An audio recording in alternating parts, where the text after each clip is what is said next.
বিশ্বকবি রবীন্দ্রনাথ ঠাকুরের গীতাঞ্জলি কাব্যগ্রন্থ থেকে আজ আমি একটি বিখ্যাত ছোট্ট কবিতা পাঠ করে শোনাব।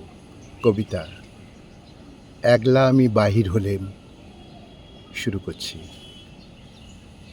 একলা আমি বাহির হলেম তোমার অভিসারে, সাথে সাথে কে চলে মোর নীরব অন্ধকারে।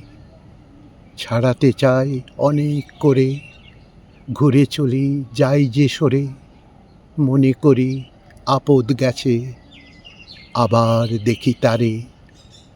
ধরণী সে কাঁপিয়ে চলে বিষম চঞ্চলতা, সকল কথার মধ্যে সে চায় কইতে আপন কথা। সে যে আমার আমি প্রভু, লজ্জার নাই যে কভু, তারে নিয়ে কোন লাজে বা যাব তোমার দ্বারে। একলা আমি বাহির হলেম তোমার অভিসারে, একলা আমি বাহির হলেম তোমার অভিসারে।